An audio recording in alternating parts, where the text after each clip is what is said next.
Fala pessoal, bem-vindos ao canal Radar em Foco e essa notícia vem diretamente com o André Marcília. Moraes pode ser condenado por crimes contra a humanidade. Fiquem até o final para entender tudo com clareza e vamos deixando os créditos na plataforma para o André Marcília. E não se esqueça de deixar o seu comentário e de dizer de qual cidade você vê esta matéria, para que possamos saber até onde está chegando a nossa audiência. E já se inscreve, ativa o sininho e compartilha este vídeo para que chegue a mais pessoas. Sem mais enrolações, vamos à matéria.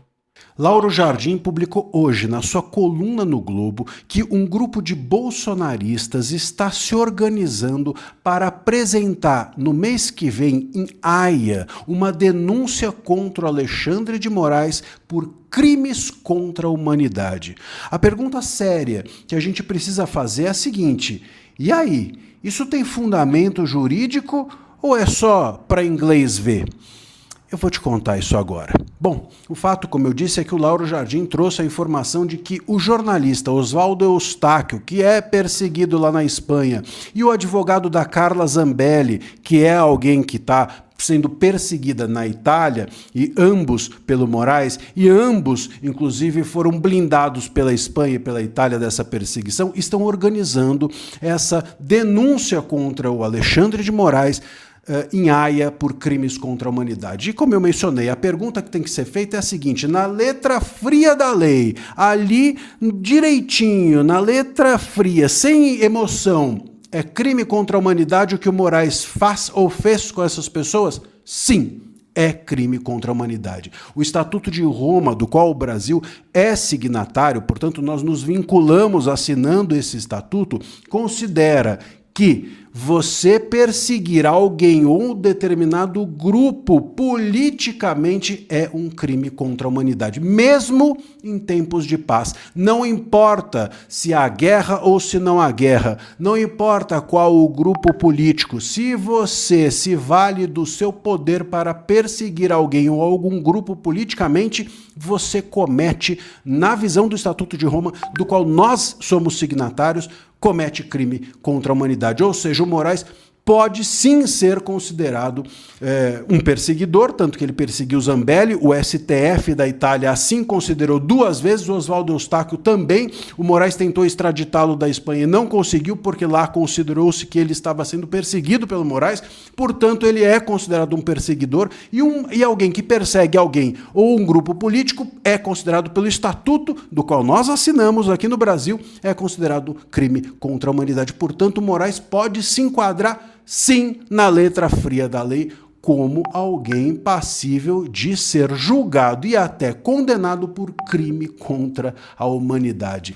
Isso já aconteceu em outros momentos. Para vocês terem uma ideia, em Nuremberg, os alemães, juízes, magistrados que participaram do regime ali do Adolfo, eles foram condenados por utilizarem as suas togas e os seus tribunais para perseguirem politicamente, no caso, os judeus. Então, há inclusive um precedente pesado de juízes punidos por perseguir politicamente grupos ou pessoas. O ponto, claro, é que é muito difícil que isso aconteça. Na prática é uma coisa, na teoria é outra. Na prática, muito difícil, quase impossível que o Tribunal Penal Internacional se debruce a respeito dessa questão, mas, com certeza, se isso for levado adiante, se isso for posto na mídia internacional, se isso circular, o que importa mesmo é que a imagem do Moraes vai sendo, de alguma forma, implodida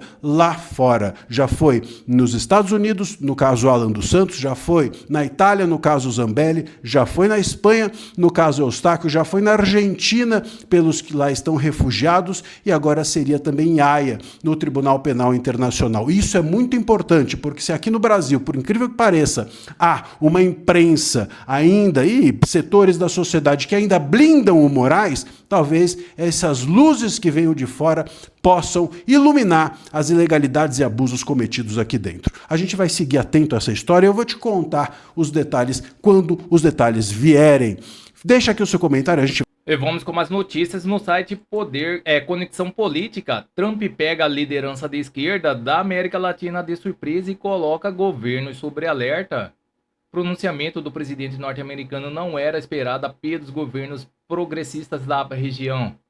O presidente dos Estados Unidos, Trump, mencionou nesta quinta-feira um relatório elaborado pela CIA que fala sobre o serviço de inteligência do regime venezuelano para manipular resultados eleitorais por meio de sistemas eletrônicos de votação.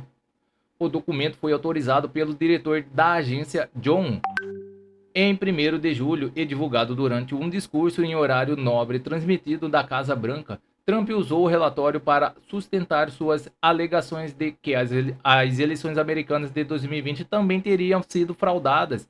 Existia um completo específico para favorecer enormemente ao corrupto regime da Venezuela, afirmou.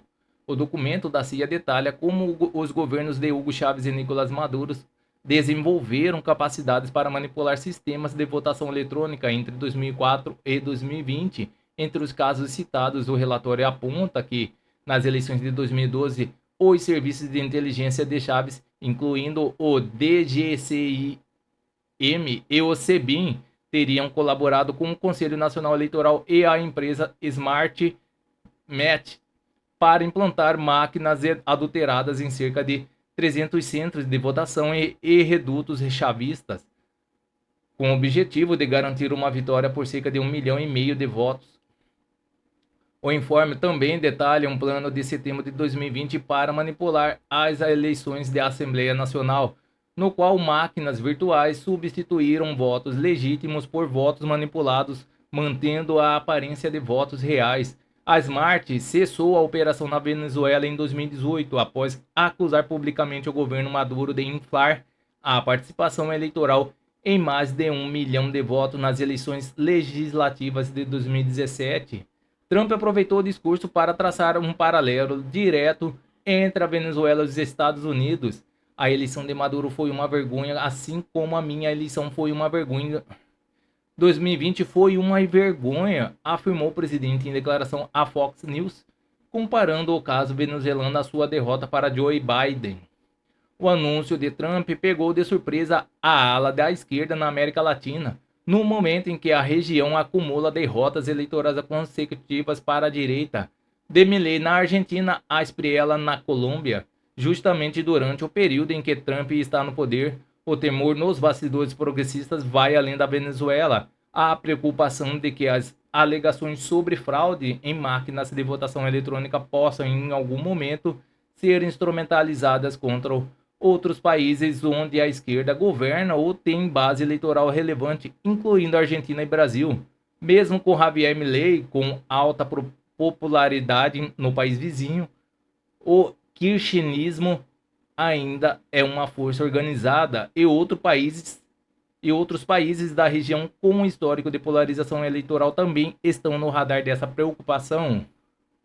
Então é isso, pessoal. Essas são as notícias que estão circulando nas mídias da internet. E não se esqueça de se inscrever, deixar o seu like e clicar no sino para mais informações sobre política. Agradeço a todos pela audiência.